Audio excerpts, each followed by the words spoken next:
Boa noite, irmãos, graça e paz. Irmãos, nós estamos, então, falando, e, Senhor permitindo, agora nós vamos encerrar esse trecho da Confissão Batista de Londres que fala sobre a oração. Então, nós iniciamos na semana passada, no domingo pela manhã, naquele momento, nós falamos sobre 2 pontos da confissão, sobre a necessidade e a importância de nós orarmos com ações de graças, ou seja, de nós sermos gratos ao Pai e manifestarmos isso através das nossas orações. Falamos do cuidado que nós temos que ter, que a nossa oração de ações de graças não ser uma oração protocolar, ou seja, você colocou naquela oração que você tem lá, obrigado Senhor, mas aquilo de fato não representa um coração grato. Nós precisamos ter um coração grato, isso é muito importante. Devemos buscar isso diante do Espírito Santo. Nós aprendemos também que a oração, ela sempre vai envolver a Trindade como um todo. Nós oramos em nome do Filho, com a ajuda do Espírito e de acordo com a vontade do Deus Pai. Então a oração sempre vai envolver a Trindade. Hoje pela manhã, nós falamos das características de uma oração que está de acordo com a vontade do Pai. Então a confissão de fé ela vai dizer para nós que essa oração que é feita de acordo com a vontade do Pai, ela deve ser feita com discernimento, reverência, humildade, fervor, fé, amor e perseverança. São 7 características de uma oração e hoje pela manhã nós falamos de cada uma dessas características. E por último, que também falamos hoje pela manhã, quando essa oração é feita em público, como nós estamos aqui em público, mesmo porque quando nós lemos aqui esse texto, esse trecho, esse capítulo da confissão, ela está falando especificamente, não somente, mas de uma maneira mais pontuando a questão da adoração pública, como nós estamos fazendo aqui. Que essa oração ela tem que ser feita numa língua que seja compreensível para todos os irmãos que estão presentes. Caso contrário, se eu orasse aqui em russo e os irmãos estivessem aqui, como é que vocês poderiam dar o seu amém e vocês não entenderem o que eu estou orando? Então, a oração pública, feita no contexto público, do culto ou de uma reunião de oração, ela deve ser feita numa linguagem que seja compreensiva para todos os irmãos. E agora nós vamos para o último ponto, que é pelo que e por quem devemos orar. É assim que a confissão ela vai. Então, esse item 4 do capítulo 22 da confissão, ele começa. Pelo que e por quem devemos orar? Irmãos, todo mundo aqui que é crente, que creu no Evangelho, que já entregou sua vida a Cristo, com certeza ora. Todo mundo. É bem possível que uns oram mais, outros oram menos, mas é impressionante o como que, muitas vezes, conversando com os irmãos, nós percebemos dúvidas simples. Uma vez uma irmã me perguntou algo que eu achei interessante. Ela falou assim, você acha errado eu orar porque ela estava escolhendo um vestido de casamento ou de formatura? Ela falou, aquilo estava me incomodando demais. Posso orar por isso? É uma coisa insignificante, eu sei que é, mas posso ou não posso? O que eu posso orar, o que eu não posso? Às vezes a gente tem dúvidas sobre se nós podemos ou não podemos orar por determinadas coisas ou pessoas. E esse texto aqui da confissão, ele vai nos ajudar a entender o que pode ser objeto de fato das nossas orações. E o texto vai dizer o quê? A oração deve rogar por coisas lícitas e por toda sorte de pessoas, vivas ou que ainda viverão. Então esse é o primeiro ponto que a gente vai tratar aqui. A oração, ela deve rogar por coisas lícitas. Então, qual é o primeiro cuidado que nós temos que ter aqui? O que eu não posso orar a respeito? O que não é bom que eu faça, o que eu não devo fazer quando eu estou orando? Orar por coisas que são ilícitas, ilegais, que são contrárias à lei. Qual lei, irmãos? Em primeiro lugar, a palavra de Deus. Essa vai ser a regra efetiva, a regra real que nós vamos usar como base quando nós vamos tentar discernir se algo é lícito ou não é lícito. É a palavra de Deus. É óbvio que, depois a gente vai falar um pouco disso, e quando a lei do governante civil, ela confronta com a palavra de Deus, existe a possibilidade disso acontecer? Sim, claro que sim. E aí é uma situação específica. Mas aqui, para nós, ele é muito claro. você deve ter esse cuidado sempre de quando for orar, orar por coisas que são listas de acordo com aquilo que a palavra de Deus fala. Ou seja, posso orar para ter... Vou pensar uma coisa. Imagina alguém que tem um coração cobiçoso, invejoso. Cobiça é pecado. Então, se eu começar a orar porque, Senhor, me dá uma casa igual do irmão André, eu quero uma casa igual a dele, porque eu quero... Muitas vezes eu posso até estar orando pedindo uma casa, que não é errado, mas a motivação do meu coração é pecaminosa porque eu estou simplesmente cobiçando aquilo que ele tem. Então, a gente tem que tomar esse cuidado. Isso parece muito óbvio? Talvez sim, caso a gente pense simplesmente no objeto da oração. Senhor, eu quero uma casa, eu quero carro, eu quero um emprego. Mas quando a gente olha para a motivação do coração, talvez a gente vai ver que apesar do objeto, o pedido da minha oração ser um pedido lícito, talvez a motivação do meu coração não seja. Como o Tiago fala, quantas e quantas vezes nossas orações não são atendidas porque nós pedimos por conta dos nossos próprios prazeres. Isso é mais comum do que a gente pensa, irmãos. E assim... Você pode enganar o irmão, você pode enganar o diácono, o pastor, o presbítero, você pode enganar todo mundo, mas a Deus você não engana. Então, quando você vai pedir, Senhor, eu queria aquela promoção, porque eu quero honrar mais a Ti, porque eu quero ter uma condição financeira melhor para poder ajudar as pessoas e tudo mais, mas no fundo você quer aquilo simplesmente para ter mais poder ou dinheiro, o Senhor sabe. Você pode enganar todo mundo, mas o Senhor você não vai enganar. Então, a gente tem que cuidar disso, para que não só o nosso objeto da nossa oração, mas a motivação do meu coração a orar seja, de fato, calcado ou baseado em algo que seja lícito, legal. Vamos ler, a gente vai ler, vou pedir para os irmãos abrirem, 1 Timóteo, capítulo 2, versos 1 e 2. Nesse texto, o apóstolo Paulo vai deixar para nós muito claro aqui, ele vai dar muitas orientações. Se os irmãos tiverem qualquer dúvida a esse respeito, cheguem em casa, leiam esse texto, releia, vocês vão ver que tem muitas informações aqui. O apóstolo Paulo vai dizer o seguinte a Timóteo: antes de tudo, pois, exorto que se use a prática de súplicas, orações, intercessões, ações de graça, em favor de quem? De todos os homens. Eu devo orar, então, por todas as pessoas. Em favor dos reis e de todos os que se acham investidos de autoridade, para que vivamos vida tranquila e mansa, com toda piedade e respeito. Aqui, irmãos, a gente tem várias informações. Primeiro, ele exorta para que essa prática seja constante, que nós, de fato, vivamos uma vida de súplicas, orações, intercessões, ações de graça, em favor de todos, de todas as pessoas. É dever do crente orar pelo seu irmão. É dever do crente orar por aqueles que são da sua família, que são seus conhecidos, que ainda não crê no Evangelho, e orar por eles e clamar a Deus para que eles sejam salvos, para que eles sejam ganhos pelo Espírito Santo. É dever nosso, irmãos, orar uns pelos outros. A forma como a gente ora, a gente falou hoje de manhã, uma das características da oração feita segundo a vontade de Deus é o amor. E o amor tem a ver com isso. Uma pessoa que se diz cristã, e a marca distintiva do cristão é o amor, e que, por exemplo, nunca ora por ninguém, que não intercede pelos seus irmãos, que não intercede pela sua igreja, que não intercede pelas pessoas que estão em dificuldades, ela está demonstrando uma falta de amor tremendo. Qual é a preocupação dela com o próximo? Nenhum. E a maior parte das vezes, irmão, não a maior, mas muitas das vezes, nós não temos o que fazer para os nossos irmãos que possam nos ajudar. Se você tiver um irmão agora que estiver internado numa UTI, entubado, passando uma situação difícil de saúde, e muitos de nós aqui temos, o que você pode fazer? Você pode ir lá ajudar a dar um remédio para ele? Você não pode. Você pode ir lá, você não é médico. Você pode fazer alguma coisa, mas você pode orar. E a oração, a gente aprende de acordo com a palavra, que ela muito pode por sua eficácia. Então nós devemos fazer isso. Quando nós não oramos pelos próximos, pelas outras pessoas, ou mesmo para aquelas pessoas que muitas vezes nem creem no Evangelho ainda, nós estamos demonstrando um coração que ama pouco, que não se preocupa com o outro. E a marca característica do crente, irmãos, é o amor. A gente tem que entender isso, a gente tem que compreender isso. Então, isso é algo que a gente tem que orar sempre.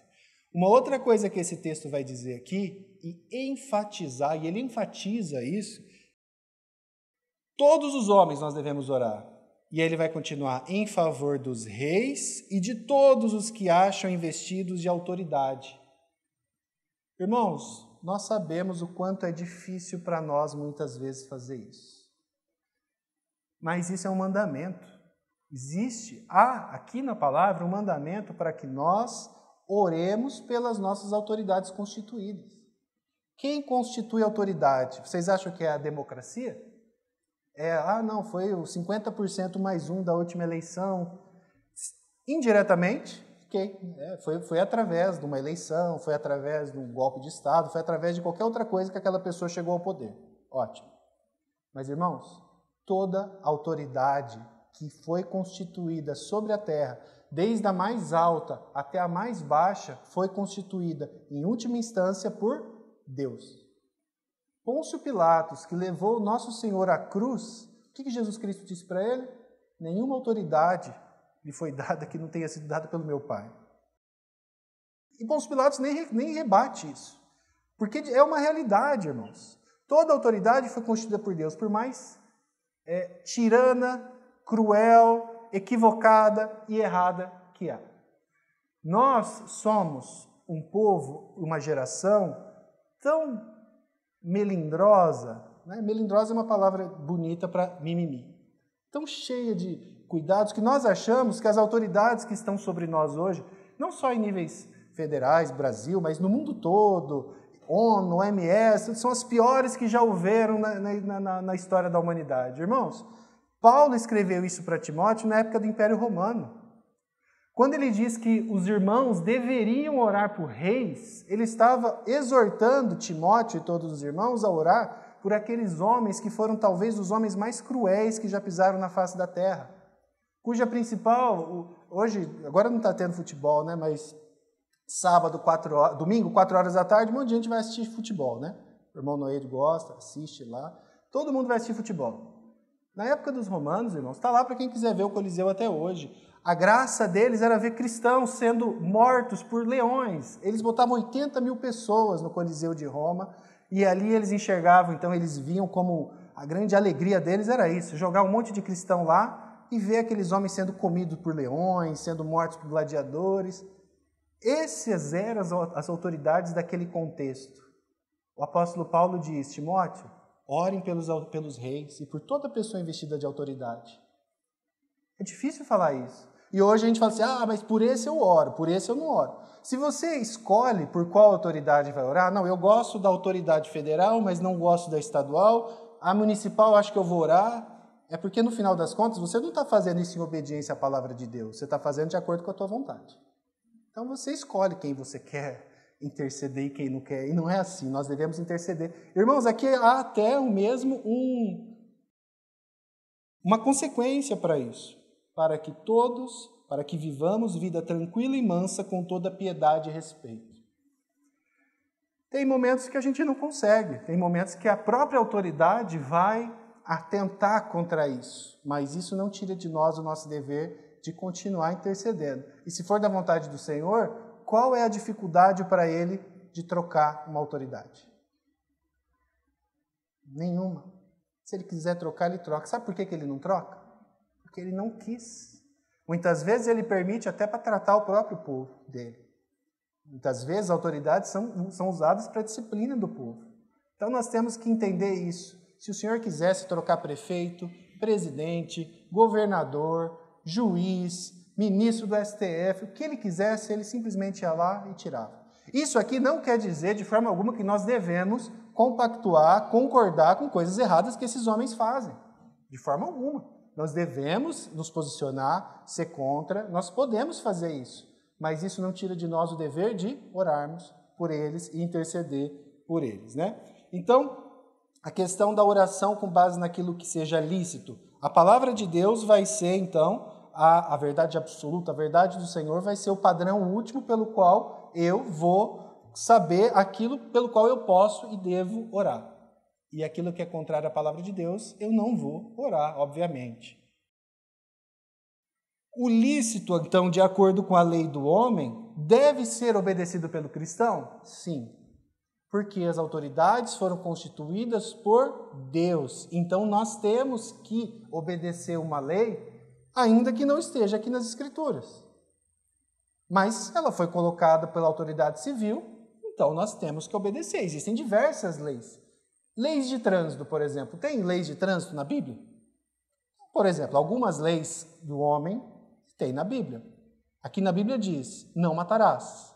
O artigo 121 do Código Penal diz, quem matar uma pessoa vai ter uma pena de reclusão de 6 a 20 anos. Então, temos na Bíblia, temos a lei civil, ótimo. Mas o Código de Trânsito não tinha carro naquela época. Dirigir embriagado é crime e é pecado também, porque a gente não pode se embriagar. Mas dirigir acima da velocidade permitida, está na Bíblia? Não. Devo eu obedecer essa regra, que é uma regra civil? Devo. Por quê? Porque a autoridade constituída por Deus, de fato, a colocou ali, então eu devo obedecê-lo. Qual é a única exceção, irmãos, a isso? E aqui a gente tem que falar com muito cuidado e com muito temor e com muita reverência.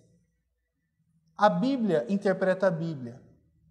É a Bíblia que interpreta a Bíblia, a analogia da fé. A gente já falou sobre isso aqui. A Bíblia diz que nós temos que obedecer nossas autoridades. Então, nós obedecemos e sempre a obedeceremos. Mas a Bíblia também diz que importa mais obedecer a Deus do que obedecer a homens. Então, a partir do momento, ou naquele instante em que a autoridade civil constituída, ela determina, ela ordena que eu e você façamos qualquer coisa que seja contrário, diretamente e expressamente à palavra de Deus, nós não só podemos, como nós devemos, sim, desobedecer aquela ordem específica, mesmo que, por isso, nós sejamos punidos. E nós poderemos, sim, ser punidos. Irmãos, o que me preocupa muito em relação a isso para mim é muito claro, mas tem muitos irmãos que enxergam nisso uma autorização para poder desrespeitar toda a lei. Isso não existe. Tem muitos irmãos que enxergam nessa questão específica ou que experimentam um certo prazer de desrespeitar a lei dos homens. Como é bom, eu não gosto mesmo desse cara, desse prefeito, desse governador, eu vou desobedecer mesmo e pronto. Irmãos, desobedecer a autoridade constituída é algo absolutamente fora e contrário do nosso padrão normal de caminhada. É necessário em momentos muito específicos, mas nós temos que entender que isso como algo extremamente difícil e doloroso, mas que infelizmente naquele momento, naquela situação específica, nós vamos ter que fazer. Mas isso não tem que ser motivo de prazer para o cristão. Aqui, irmãos, para mim, há uma figura que vem muito na minha mente. Eu me lembro quando o avô da minha esposa, ele descobriu que ele tinha um problema de circulação muito grave no pé. Ele foi até o médico disse a ele, olha, para você sobreviver, nós vamos ter que cortar e amputar o seu pé e você vai ficar sem uma parte da perna. Irmãos, a melhor coisa para a vida daquele homem naquele momento foi fazer o quê? Amputar a sua perna, para que ele pudesse sobreviver. Mas isso é bom? Uma amputação é algo bom? É algo gostoso? Não é. É um tratamento horrível, difícil, dolorido. Irmãos, desobedecer a autoridade constituída a gente está praticamente agindo contra aquilo que nós fomos treinados sempre. E aquilo que a palavra diz como sendo o nosso padrão. Então, quando isso acontece, nós temos que enxergar como uma amputação. É um mal necessário. Nós temos que fazer, mas nós não queríamos fazer. Sabe o que eu gostaria de fazer? Eu gostaria que a autoridade fizesse do jeito certo, mas se ela não está fazendo. Alguns anos atrás, nós estamos falando isso num contexto em que, por exemplo, a proibição de reuniões com muitas, não simplesmente a proibição de reuniões, mas a proibição de reuniões e de diversos coisas que vão sendo incluídas. Pode cantar desse jeito, não pode cantar desse jeito, tem que ficar dessa distância, tem que fazer isso, não pode ter isso, não pode ter aquilo. As pessoas estão falhando muito nisso. E é difícil, nós temos que continuar orando pelas autoridades, porque tomar decisões não é fácil. Mas não só nesse contexto. Alguns anos atrás, vocês se lembram quando saiu a lei da palmada? Vocês se lembram disso? Então, praticamente tudo aquilo que nós compreendemos que está ali na palavra de Deus sobre disciplina de filhos, o Estado resolveu dizer que estava errado. Irmãos, nós vamos obedecer ao Estado numa situação dessa? Não. Mas por que eu desobedeço nessa questão da disciplina ou aqui da reunião dos irmãos? Eu tenho autorização para falar mal, para xingar, para desobedecer todo o resto. Agora eu vou parar de pagar imposto, eu vou parar com tudo. Não. É uma situação específica. E aí você pode até desobedecer com muito temor, mas entender que todo o resto continua valendo. Então a gente tem que tomar muito cuidado em relação a isso. Tem irmãos que sentem um certo prazer em fazer isso. E aí a gente percebe que tem muito mais a ver com uma certa simpatia partidária, às vezes, do que com o amor ao Evangelho. Isso é um problema sério. Nós respondemos ao Senhor. Eu não respondo a partido, eu não respondo a político. Essas pessoas, irmãos, são homens. O maldito homem que confia no homem. Muitos irmãos sofrem, e sofrem com razão, porque colocaram sua esperança em homens. Esses homens não vão resolver o nosso problema. O que nós precisamos é conhecer a Cristo, é reconhecer o Evangelho de Cristo, saber que Ele morreu na cruz no nosso lugar e saber que, por mais que passamos por lutas e tribulação aqui nessa terra, o nosso Pai, o nosso Deus, estará conosco o tempo todo cuidando de nós. Então, isso tem que ser muito claro por nós. Então, devemos orar sempre por todo tipo de pessoas, especialmente os nossos governantes.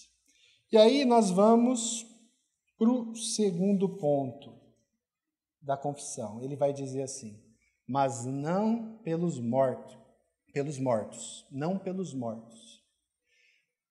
Oração pelos mortos, irmãos, talvez seja uma das práticas religiosas mais comuns. Eu fiquei tentando lembrar aqui de religiões humanas que não adorassem, ou que não cultuassem, ou que não orassem para mortos. Sinceramente, eu não consegui pensar muito. Algumas que não façam isso. Católicos fazem isso, espíritas fazem isso, as religiões orientais, por padrão, fazem isso, de tentar. As antigas religiões romanas faziam isso, gregas faziam isso.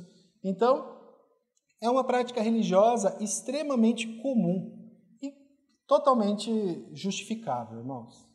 Uma religião construída por homens, naturalmente ela vai ter oração pelos mortos. Não tem nada mais fácil do que orar por morto.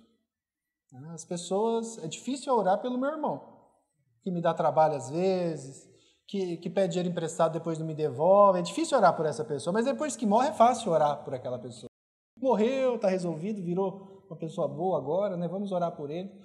Mas orar pelas pessoas que morrem, e mesmo porque a gente sabe que muitas vezes nós só somos levados a pensar na finitude da nossa vida quando nós vemos uma pessoa morrer. É triste isso. Mas é real, inclusive para nós. A gente passa anos sem pregar para uma pessoa, para alguém que a gente gosta, para um vizinho, para um irmão, para um amigo. Aí ele morre. Aí nós, puxa vida.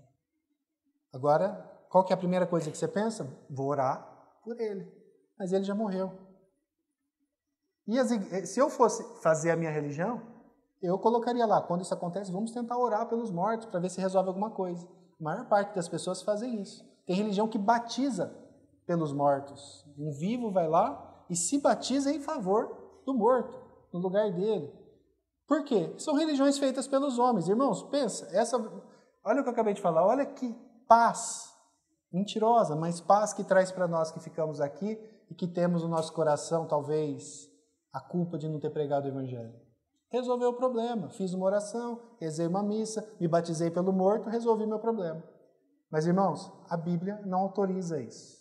Não existe possibilidade nenhuma. A oração que você faz para uma pessoa que faleceu não serve para nada.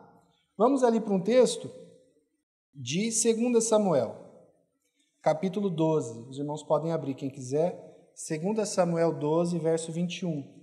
Aqui nós estamos falando de Davi. Davi, nós sabemos que quando ele peca lá com Batseba, e não é só o pecado do adultério, né? Davi, ele adultera com Batseba, ele permanece ali no pecado muito tempo, ele depois acaba matando, não diretamente, indiretamente, mas por culpa dele, matando Urias, que era totalmente inocente, era o marido de Batseba. Então Davi estava em pecado tremendo, ele cometeu esses pecados, depois ele teve o pecado do censo também, que ele mandou fazer e que não deveria ter sido feito. Davi era um homem de Deus, mas ele caiu em muitos pecados. Nesse contexto que ele estava aqui, Batseba havia engravidado dele, daquele ato de adultério dele. E Deus, quando Davi reconhece o pecado dele, Deus perdoa ele. Mas Davi, então, ele recebe essa questão aqui, esse castigo. A criança, então, nasce, aquela criança, ela chega a nascer, mas muito doente. E ela fica por um tempo ali, morre, não morre, muito mal. Enquanto, então, essa criança estava ali viva, mas muito má, em termos de saúde, o que Davi faz? Ele ora, ele jejua, ele se coloca em pano de saco, ele se coloca diante do Senhor e orando para que aquela criança se recupere. Então, aquela criança morre. Ela morre, aquela criança falece. E o que Davi vai fazer, então? Ele se levanta. Ele estava chorando o tempo todo, ele estava ali em jejum, ele estava sujo, ele estava com aquelas vestes que eles costumavam usar naquele contexto. Então, quando a criança morre, ele troca suas roupas, ele se lava e ele vai, então, comer. E aí, os servos chegam para ele e interpelam ele dessa forma. Disseram-lhe seus servos, que é isso que fizeste? Pela criança viva jejuaste, choraste, porém depois que morreu tu levantaste e comeste pão? O normal é o contrário, né? A gente não liga para as pessoas enquanto estão vivas, muitas das vezes, mas quando a pessoa morre a gente chora, desespera. Davi fez o contrário. Ele clamou, orou, jejuou enquanto a criança estava viva. A criança morreu. E aí então ele fez ali a higiene dele, foi comer, e aí ele responde.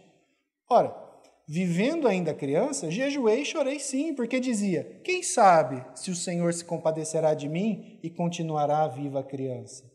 Porém, agora que é morta, por que jejuaria eu? Poderei eu fazê-la voltar? Eu irei a ela, porém ela não voltará a mim. Então, aqui nós temos um texto muito claro, Davi, de uma maneira bem simples. Não adianta, agora já foi.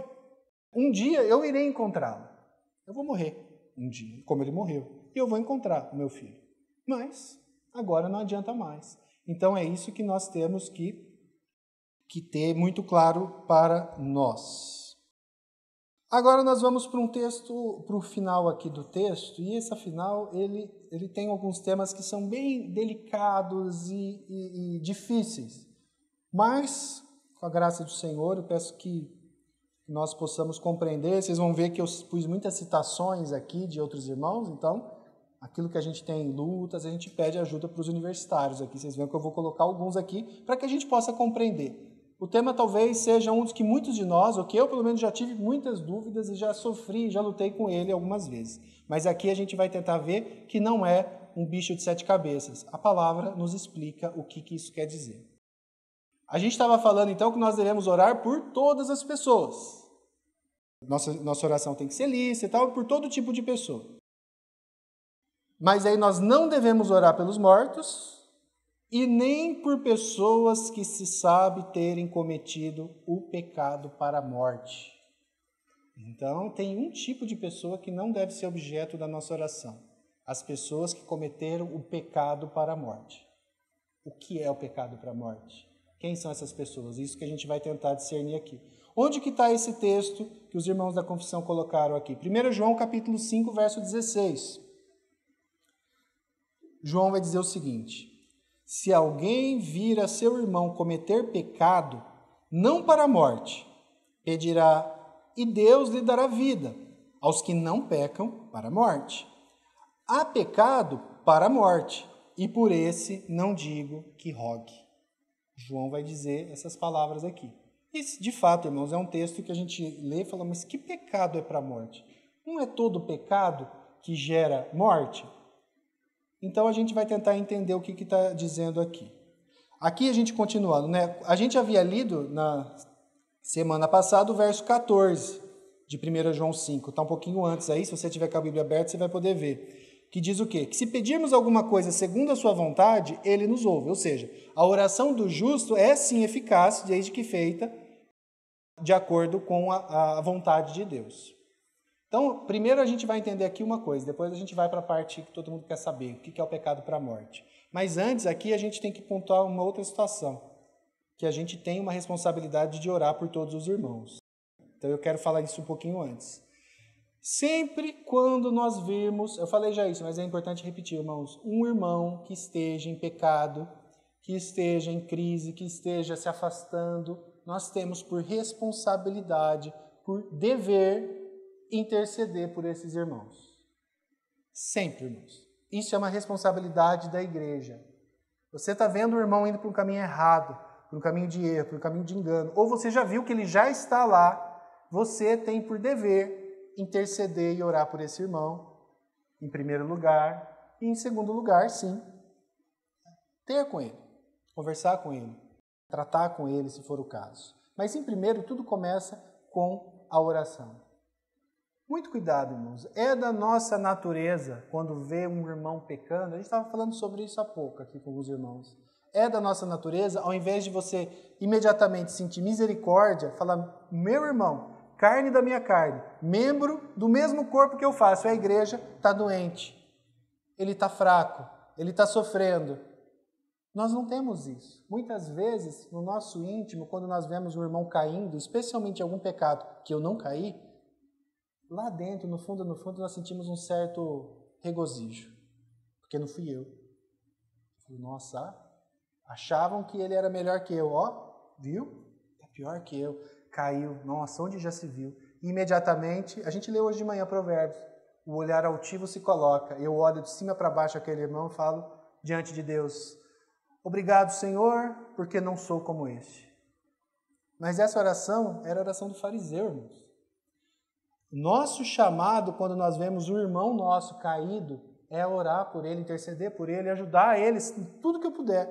Pode ser que ele não me escute, mas eu devo orar, eu devo interceder por ele. Isso é algo que eu preciso. Irmãos, por que eu faço isso? Porque ele é meu irmão. Ele é membro do mesmo corpo que eu, que é a igreja. É uma determinação bíblica. Se eu não sinto misericórdia quando eu vejo um irmão em queda, ou caindo, ou em pecado, ou em tentação, sabe o que isso para mim significa, irmãos? De maneira muito clara, significa que eu não tenho a compreensão exata de que quem me mantém de pé é o Espírito Santo de Deus e não eu mesmo. Quando eu olho para o meu irmão com um olhar altivo, no fundo, o que eu quero dizer para ele é assim, eu dou conta, por que você não? É por isso que a gente se acha no dever, no direito de julgar os outros, porque nós achamos que nós conseguimos fazer. E aí sim, naturalmente, isso vai te levar e me levar ao orgulho. Entenda, quando você não tem misericórdia do seu irmão, você só demonstra o quão orgulhoso você é e altivo é o seu coração. E isso é algo que tem que ser tratado diante de Deus. Olha aqui o que Samuel vai dizer para nós. Aqui, o povo de Israel, no caso, eles haviam pecado e eles então, quando eles pediram por um rei, eles pediram por um rei e Deus então falou, não, tudo bem, vocês vão ter rei, mas colocou algumas punições, algumas situações ali, e aí o povo vai para Samuel e fala, Samuel, a gente pecou, a gente fez errado, ore por nós. Olha a resposta de Samuel, irmãos.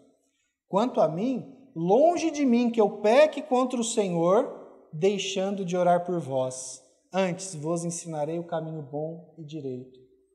Para Samuel, lógico, Samuel era um líder, ele era um profeta. Mas, irmãos, nós hoje, todos nós, quando a gente fala de sacerdócio universal de todos os crentes, nós sabemos que depois de que Cristo se foi, morreu no nosso lugar, todos nós temos esse papel, sim, de sacerdócio, de intercessão pelos irmãos. Então, de alguma forma, isso aqui se aplica para nós. Olha o que Samuel vai dizer. Aquele povo estava sofrendo, eles tinham pecado, eles estavam sendo punidos. Longe de mim que eu pegue contra o Senhor, deixando de orar por vocês. Não, eu vou orar por vocês. E no que couber a mim, eu vou ensinar para vocês o caminho correto. Mas ok, devemos então orar por todas as pessoas. Isso aqui é a primeira aplicação que eu faço. Irmão, você tem orado pelos seus irmãos? Você tem intercedido pelos seus irmãos?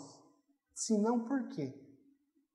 É uma determinação, é algo que deveria até ser natural para nós. Mas se você naturalmente não tem feito isso, se você agora percebeu que você não está fazendo isso, clame ao Senhor para que Ele coloque esse espírito de amor pelo próximo, de misericórdia, para que você de fato interceda e ore e se coloque à disposição, caso seja necessário, pelo seu irmão. Mas o texto vai dizer, ele vai prosseguir aqui, falando que nós não devemos orar por pessoas que se sabe terem cometido o pecado para a morte. Quando você lê isso, causa uma certa estranheza para nós, porque nós lembramos, possivelmente, você vai se lembrar, por exemplo, de Ezequiel 18:20. Toda alma que pecar, essa morrerá. Ou seja, todo pecado gera morte. E isso é verdade. Todo pecado gera a morte. Então, o que é esse pecado não para a morte que João coloca aqui? Existe um pecado que não gera morte? Irmãos, todo pecado gera morte. Todo pecado gera morte. Toda pessoa que pecar será condenada à morte, sem exceção. Contudo, algumas dessas pessoas que pecaram, que todas pecaram, sem exceção, creram que Jesus Cristo morreu naquela cruz em favor dos seus pecados, em favor de si, né? E para pagar os seus pecados. Todo pecado, irmãos, será punido com a morte. Ou vai ser a sua morte eterna no inferno, ou vai ser a morte que Cristo Jesus levou sobre ele lá na cruz. Todos os pecados serão punidos com a morte. Ou a morte interna no inferno, ou a morte na cruz. Se você creu no Evangelho, você creu de fato que o pecado que está então sobre você já foi punido em Cristo Jesus lá na cruz. Não é que não houve punição para o seu pecado. Isso que a gente às vezes, não, Deus não vai precisar me punir porque eu criei em Jesus Cristo. Não, Deus vai te punir em Cristo. Nenhum pecado fica sem punição. Irmãos, quem gostaria de ter um juiz que não pune os criminosos? O nosso Deus é juiz, ele pune os criminosos e não, nós somos esses criminosos. E para ele se manter justo, o que ele faz então? Ele pega o filho dele, coloca naquela cruz, e o filho dele aceita isso com amor, e ele recebe sobre os ombros dele o meu e o seu pecado. E o meu e o seu pecado, então, é pago, é punido ali naquele local, naquela cruz. Vocês entendem o que aconteceu ali? Então, todo pecado, sim, será punido com a morte, sem exceção. Mas quando ele está dizendo, então, desse pecado que não gera essa morte eterna, então, o que ele está falando aqui especificamente? Eu e vocês, aqui eu estou levando em consideração aqueles que de fato creram no Evangelho. Todos aqui que estão aqui, que creram no Evangelho, ainda pecam. Infelizmente, para nossa tristeza, mas, biblicamente falando, nós pecamos. 1 João vai dizer isso. Aquele que diz que não pega é mentiroso e faz de Deus mentiroso. Nós ainda pecamos. Só que o pecado que eu cometo, o que você comete, ele é terrível, ele atenta contra Deus, mas ele já foi pago lá na cruz de Cristo. E por isso que quando eu peco, eu que já creio em Deus, que já tenho o Espírito Santo habitando dentro de mim, quando eu peco, o Espírito Santo vai levar sobre mim arrependimento, eu vou me arrepender e eu vou ser perdoado daquele pecado. Então, quando um crente em Cristo Jesus, infelizmente, tristemente, ainda cai em pecado, esse pecado é esse pecado não para a morte, não para a morte eterna. Por quê? Porque esse pecado já foi pago lá na cruz do Calvário. Não é que esse pecado não gera morte, ele gerou a morte de Jesus Cristo, mas não vai gerar a sua morte e a minha morte. Motivo pelo qual a gente deve ser, de fato, grato e cada vez mais grato. É por esse tipo de pecado, então, cometido pelo crente em Cristo, né, pelo qual devemos orar, para que haja arrependimento e restauração. Então, sempre quando você vê, foi o que eu acabei de falar, um irmão caindo em pecado, a gente tem que orar por ele. Porque se ele é um crente em Cristo Jesus, esse pecado não é para a morte eterna. Ele pode destruir a vida desse irmão, destruir o casamento do irmão, destruir a vida dos filhos desse irmão, dependendo do que ele está fazendo, destruir a vida financeira desse irmão, destruir uma parte de uma comunidade como essa. Pecado é horrível, irmãos. Pecado destrói vidas. Mas se a pessoa creu em Cristo Jesus, ela não vai para o inferno por conta disso. Mas ele pode ser, sim, ter um efeito terrível, né? E por isso a gente tem que orar por essas pessoas. Mas há, então, o pecado para a morte, e por esse pecado, especificamente o pecado para a morte, há uma determinação ali em 1 João para que nós não intercedamos. Nós não precisamos e não devemos, então, orar para esse pecado para a morte. E aí a pergunta é, o que é esse pecado para a morte? Eu trouxe aqui, como eu disse, né, eu vou pedir ajuda para os universitários, então eu não vou trazer conceitos meus, eu vou trazer de irmãos que sabem muito mais que eu. O irmão Augusto Nicodemos, ele vai dizer o quê? João está se referindo aqui à apostasia, que no contexto dos seus leitores significaria abandonar a doutrina apostólica que tinha ouvido e recebido e seguir o ensinamento dos falsos mestres, que negava a encarnação e a divindade do Senhor Jesus. Só para a gente entender o contexto aqui de 1 João. 1 João foi escrito pelo apóstolo João combatendo ali uma doutrina errada, uma heresia que estava surgindo no meio do povo, e no meio daquela igreja de maneira específica, né, um tipo de gnosticismo que dizia ou que questionava quem Jesus Cristo era. Eram pessoas que, vindas do judaísmo, ou vindas então do paganismo, tinham tido uma experiência real com Cristo, aparentemente, tinham conhecido o verdadeiro evangelho, tinham aparentemente, pelo menos, reconhecido que Jesus Cristo morreu pelos seus pecados e aparentemente diziam que tinham crido nisso, mas de fato elas tinham recebido um ensino muito claro a respeito de quem era Jesus Cristo e da obra de Jesus Cristo. E depois de ter publicamente confessado isso, de ter convivido com os irmãos por muito tempo, essas pessoas começam a se afastar e a rejeitar a Jesus Cristo como Senhor e Salvador, a rejeitar Jesus Cristo como Filho de Deus, como homem que Ele é, e começam então a se afastar dessa doutrina que, para aquelas pessoas, de uma maneira muito clara, havia sido exposta. Isso é apostasia. Irmãos, antes que alguém pergunte, um crente apostata? Não. Um crente em Cristo Jesus, ele nunca apostatará. Ele nunca se afastará da fé. Mas nós não sabemos, nós não conhecemos o coração do homem. Então, quando você vê a história de alguém que apostatou, você tem que entender e ter como é que as pessoas que estavam em volta dele não perceberam que aquele homem era um apóstata. Irmãos, muitas vezes a gente não consegue enxergar. Judas andou por 3 anos com os apóstolos, fazendo milagres, expulsando demônios, sentando com Cristo, sentando com todo mundo. Na hora em que Jesus Cristo, naquela quinta-feira, na última ceia, ele disse que um deles iriam trair, eu já falei isso aqui para os irmãos, pense comigo. A gente tem uma ideia de Judas, assim, que todo mundo tinha cara de bonzinho, mas Judas, ele era aquele cara com cara de bravo. Os desenhos de criança mostram isso. Judas tinha uma cara de malvado, ele sempre é meio sujo. Quando Jesus fala, um de vocês irá me trair, a sensação que a gente tem é assim, na hora todo mundo fala, é o Judas, certeza que é Judas, certeza, o cara é... Irmãos, ninguém pensou em Judas. Todo mundo começou, Senhor, serei eu? Serei eu? Serei eu? Vocês conseguem perceber que naquele grupo, daqueles 12 homens que foram discipulados pelo próprio Cristo, as pessoas não conseguiam enxergar o apóstata no meio deles? Mas Judas nunca tinha conhecido de fato a Deus. Nunca tinha conhecido de fato a Cristo. Ele nunca tinha recebido de fato o Espírito Santo de Deus. Ele é o tipo de homem que nós podemos considerar assim o real apóstata. Mas como ele, outros homens que saíram do meio do povo de Deus, que professaram a Deus, que demonstravam um conhecimento intelectual e racional daquilo que está nas Escrituras, mas que depois rejeitam aquilo total e completamente. Isso é que o apóstata faz. Mas ele sabia, ele falava tão bonito. Não interessa, irmãos. Decorar as coisas, qualquer um decora. Nascer de novo, só o Espírito Santo faz. João Calvino vai dizer o que para nós? Esse pecado não é uma queda parcial ou a transgressão de um determinado mandamento, mas apostasia, pelo qual as pessoas se alienam, se separam completamente de Deus. É alguém que teve um conhecimento de Deus, professou isso, mas se afasta totalmente, rejeita aquilo de maneira total. É diferente de uma queda. A gente viu aqui Davi. Davi era um homem de Deus, Davi adulterou, Davi ele matou, Davi fez um monte de coisa errada, ele mentiu.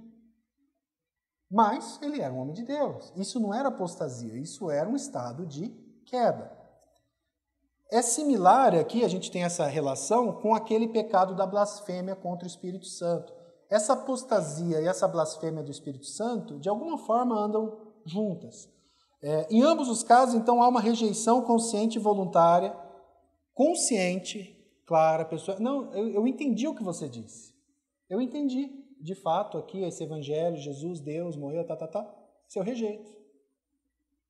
Muitas vezes a gente prega para pessoas que não entendem, não compreendem, que isso é uma situação diferente, né? Mas as pessoas falam, não, eu entendi, mas eu simplesmente rejeito, isso não é para mim. Da verdade exposta e compreendida. Então, aqui, a gente já falou sobre isso também. Esse tipo de pecado, esse pecado de apostasia, que acaba sendo também similar, de alguma forma, à blasfêmia contra o Espírito Santo, que muita gente tem dúvidas sobre o que é, e nós entendemos que então é esse tipo de apostasia, que o autor de Hebreus vai se referir em Hebreus capítulo 6, verso 4. É impossível, pois, que aqueles que uma vez foram iluminados e provaram o dom celestial e se tornaram participantes do Espírito Santo e provaram a boa palavra de Deus e os poderes do mundo vindouro. Irmãos, lembra de Judas aqui. Judas experimentou todas essas coisas? Sim. Ouviu Jesus Cristo. Judas estava lá no Sermão do Monte. Ele ouviu ao vivo e a cores ali o Sermão do Monte. Andou com Cristo, provou o dom celestial, experimentou até materialmente, comeu aquele pão, aquele peixe que o Senhor multiplicou, se tornaram participantes do Espírito Santo. Quando o Evangelho vai dizer que os apóstolos saíram de 2 em 2, expulsando demônios e fazendo milagres, lá não tem uma ressalva, menos Judas, que não era. Não, diz que todos fizeram isso. Provaram a palavra de Deus, os poderes do mundo vindouro. Judas viu Jesus fazer muitas coisas. E caíram? Sim. É impossível outra vez renová-los para arrependimento, visto que de novo estão crucificando para si mesmo o Filho de Deus e expondo a ignomínia. Aqui, Hebreus está falando para um povo, hebreus que haviam se convertido ao cristianismo e que estavam pensando em voltar ao judaísmo porque eles estavam sendo muito perseguidos. Seria mais ou menos a mesma coisa. Então, assim, vocês reconheceram que Jesus morreu na cruz, no lugar de vocês conviveram conosco, vocês foram batizados, pregaram o Evangelho, viram manifestações do Espírito e vocês estão querendo voltar para o judaísmo?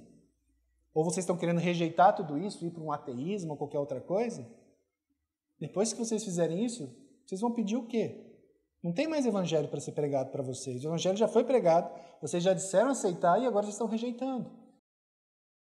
E Hebreus 10, ele vai colocar de uma maneira bem gráfica, bem pitoresca mesmo, bem gráfica, assim, para a gente tentar entender o que é isso. De quanto mais severo castigo julgais vós, será considerado digno.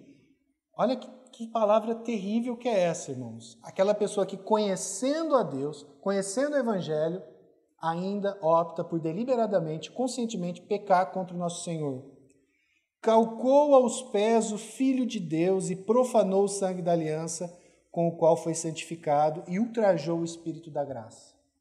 Quando a gente peca, e aqui não é só pecado contra o Espírito Santo, não, irmãos, mas quando a gente peca sabendo aquilo que Cristo fez por nós estamos fazendo, de certa forma, isso.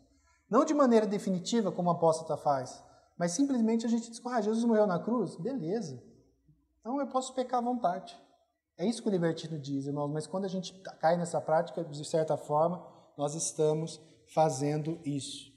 John Stott vai dizer para nós o quê?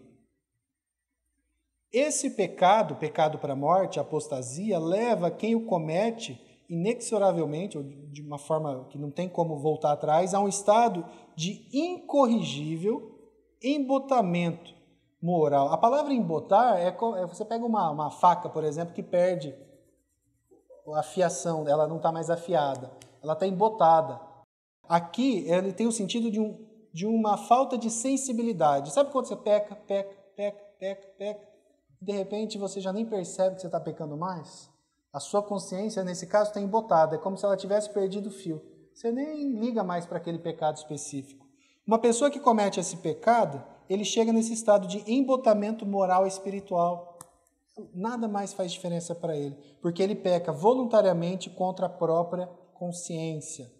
E Calvino aqui, nossa última citação, vai dizer para nós o seguinte: tais pessoas foram entregues a um estado mental reprovável, estão destituídas do Espírito Santo e não podem fazer outra coisa senão, com suas mentes obstinadas, teimosas, tornarem-se piores e piores, acrescentando mais pecados ao seu pecado. É importante para nós entendermos o quê? João, vocês podem perceber, João aqui nesse texto que nós lemos, ele diz que aquele irmão que cometeu o pecado não para a morte, a gente deve orar por ele. Mas quem comete o pecado para a morte, nós não devemos orar. Ele não chama de irmão a pessoa que comete o pecado para a morte. Vocês entenderam? Então, quem comete esse pecado para a morte, irmãos, não é crente. Essa pessoa que rejeita de maneira consciente, obstinada, tendo conhecimento da verdade, rejeita a Cristo, ela não crê no Evangelho e nunca creu no Evangelho. E aqui eu quero trazer algumas aplicações para os irmãos. Talvez, porque isso já aconteceu comigo, então eu vou falar, tá? Quem aqui já sofreu achando que de alguma forma já tinha cometido esse pecado imperdoável alguma vez na vida? Não precisa levantar a mão. Eu já achei. E eu sei de muitos irmãos que uma hora falam assim, cometi o pecado imperdoável, eu blasfemei contra o Espírito, eu fiz... Irmãos, a gente às vezes se desespera muito com isso e eu entendo. Eu pelo menos sofri muito, porque eu lembro que eu fiquei uma semana quase desesperado achando que eu ia para o inferno, que eu tinha cometido pecado imperdoável. E aí, graças a Deus, pela palavra, pelo Espírito Santo e por irmãos que estavam à minha volta, me socorreram. Mas eu sofri naqueles dias. Talvez alguns de vocês já tenham passado por isso ou passam por isso. Irmãos, um crente em Cristo Jesus não vai cair nesse tipo de pecado. Um crente em Cristo Jesus, ele pode sim cair, ele pode ter pensamentos errados, até pensamentos blasfemos às vezes, porque o nosso coração é enganoso e o espírito de Satanás, ele de fato atenta contra nós. Mas esse grau de apostasia que rejeita Deus, rejeita Cristo, rejeita qualquer tipo de cuidado, nós não vamos ter. Mesmo porque se você ou eu tivesse esse grau de apostasia aqui, você nunca se arrependeria do seu pecado. Vocês entendem? A gente falou aqui, Calvino disse, né, a gente citando, uma pessoa que está nesse grau de apostasia, ele não arrepende de nada. Ele não tem nem vontade de se arrepender. Ele não quer se arrepender. O que ele quer é acrescentar pecado e mais pecado. Ele não está nem aí. Então, se você, de fato, se preocupa com isso, isso já é uma manifestação que, de fato, o Espírito Santo habita dentro do seu coração. Que por mais que você tenha feito algo errado ou pecado, você deve se arrepender, pedir perdão e voltar à comunhão. Uma pessoa que está nesse grau de apostasia, irmãos, ele nunca faria isso. Ele não estaria nem um pouco preocupado. E se eu perder minha salvação? Ele rejeita Cristo, ele rejeita Deus, ele rejeita o inferno, ele rejeita tudo. Ele não está nem aí. Se você está preocupado, isso já é uma ótima manifestação de que, de fato, o Espírito Santo está te mostrando, talvez, que você cometeu um pecado que você deve se arrepender, mas não esse tipo de pecado de apostasia. E a segunda aplicação aqui nesse ponto específico, irmãos, na dúvida, a gente tem que orar. Esse texto que nós lemos não proíbe a nós de orarmos por pessoas que nós pensemos ou pensamos que cometeu esse pecado imperdoável. Ele diz que eu não preciso, eu devo orar pelos irmãos que cometeram pecado não para a morte. Agora esses, eu não preciso. Mas nós temos essa consciência clara de quem cometeu esse tipo de pecado? Não. Então, nós oramos. Na dúvida, você ora. Se você tiver certeza absoluta, não precisa orar. Mas se você não tiver essa certeza absoluta, ore. Quem sabe não é mais um desses que está enganado, um crente em Cristo que cometeu um pecado não para a morte e que está perdido. Ele precisa de ajuda, ele precisa de oração. Então, nós não sabemos quem são essas pessoas. Na dúvida, então, nós fazemos o quê? Oramos.